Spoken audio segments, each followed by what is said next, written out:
आज हम Bhagavad Gita chapter 13 nature the enjoyer and consciousness के श्लोक 18 को कवर करने वाले हैं। रोज की तरह पहले मैं संस्कृत में श्लोक को पढ़ूंगी, उसके इंग्लिश ट्रांसलेशन को देखेंगे और मीनिंग को समझेंगे। तो चलिए शुरू करते हैं। ज्योतिषाम आपि ताज ज्योतिस्तमसा पराम युच्यते ज्ञानाम ज्ञेयाम ज्ञानागमयाम हृदि सर्वस्या विस्थिताम। He is the source of light in all luminous objects. He is beyond the darkness of matter and is unmanifested. He is knowledge. He is the object of knowledge and he is the goal of knowledge. He is situated in everyone's heart.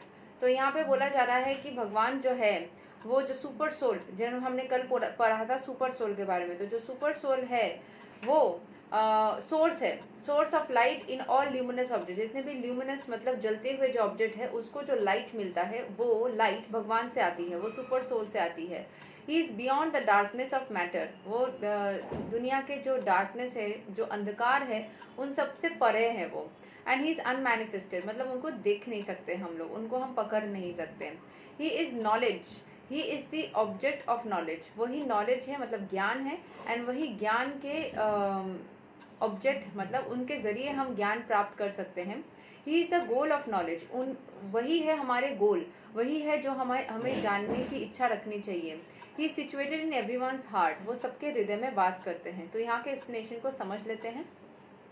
The super soul, the supreme personality of Godhead, is the source of light in all luminous objects like the sun, moon and stars. In the Vedic literature, we find that in the spiritual kingdom, there is no need of sun or moon because the effulgence of the Supreme Lord is there. In the material world, that Brahma Jyoti, जैसे होता है ना कि जब पूरा अंधेरा होता है तब भी एक आकाश से लाइट आती रहती है, वो जो लाइट इल्यूमिनेट करती है वही है भगवान का जो लाइट, ठीक है। So brahma jyoti, the Lord spiritual effulgence is covered by the mahat tattva and the material elements. Therefore, in the material world, we require the assistance of sun, moon, electricity, etc. for light. But in the spiritual world, there is no need of such things. Spiritual world में ये सारी चीज़ें, जो material world है वहाँ पे हम लोगों को sun, moon ये सारी चीज़ें ज़रूरत होती है, बट जो स्पिरिचुअल वर्ल्ड है उसमें कोई भी चीज़ की ज़रूरत नहीं होती। स्पिरिचुअलिटी में आपको वो ईश्वर के को तक पहुंचने के लिए कभी भी सूर्य देव की, चंद्र देव की, इन सब की ज़रूरत नहीं होती। आप बस खुद की आत्मा के साथ में उनको कनेक्ट करवा सकते हो। It is clearly stated in the Vedic literature that because of his luminous effulgence, everything is illuminated. It is clear, therefore, that his situation is not in the material world. तो ये clear है कि उनका जो situation है वो material world तक constrained नहीं है, उससे ऊपर ही है। he is situated in the spiritual world which is by far in the spiritual sky, ठीक है। जो spiritual world में वो है वो spiritual sky में है, मतलब हमारे धरती से काफ़ी दूर है, ऐसा बोला जा रहा है। That is also confirmed in the Vedic literature. Aditya Varnam Tamasya Parastat Sveteshvartara Upanishad 3.8.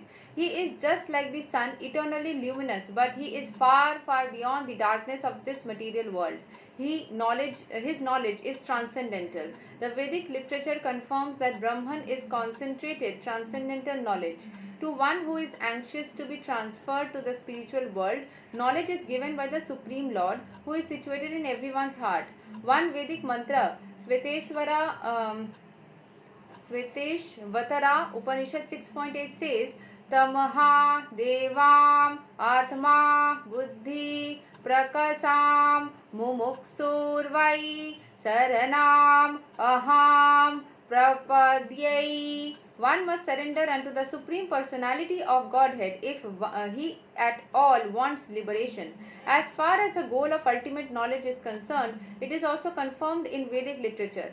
Tam eva viditvati mrityum iti. Only by knowing him one can surpass the boundary of birth and death. सिर्फ भगवान को जानने से हम birth and death के cycle से मुक्त हो सकते हैं, और हमें पूरी तरीके से मुक्त होने के लिए खुद को सरेंडर कर देना चाहिए उस परमेश्वर के हाथ में। He is situated in everyone's heart as the supreme controller. The Supreme has legs and hands distributed everywhere, and this cannot be said the individual soul. Therefore, that there are two knowers of the field of activity, the individual soul and the super soul. तो कोई भी field of activity जब भी दुनिया में कुछ कार्य हो रहा है उसमें दो लोग काम करते हैं. एक है हमारे spiritual soul मतलब super soul और एक है हम लोग जो है individual soul. हर प्राणी must be admitted. One's hands and legs are distributed locally. मतलब सिर्फ हम जहाँ पे हैं वहाँ पे हमारे हाथ पैर है. But Krishna's hands and legs are distributed everywhere. वो हर जगह पे विराज करते हैं एक ही टाइम पे. This is confirmed in the Shvetashvatara Upanishad 3.17.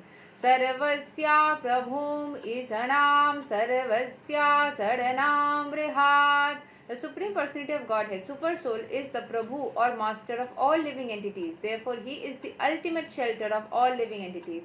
So, there is no denying the fact that the Supreme Super Soul and the individual soul are always different. हम जो है और परमेश्वर जो है वो हमेशा ही अलग होते हैं अलग होते हैं. यही तक है श्लोक number 18 of Bhagavad Gita chapter 13. अगले दिन हम श्लोक 19 को कवर करेंगे. तब तक के लिए हरे कृष्ण, राधे राधे, जय श्री राम.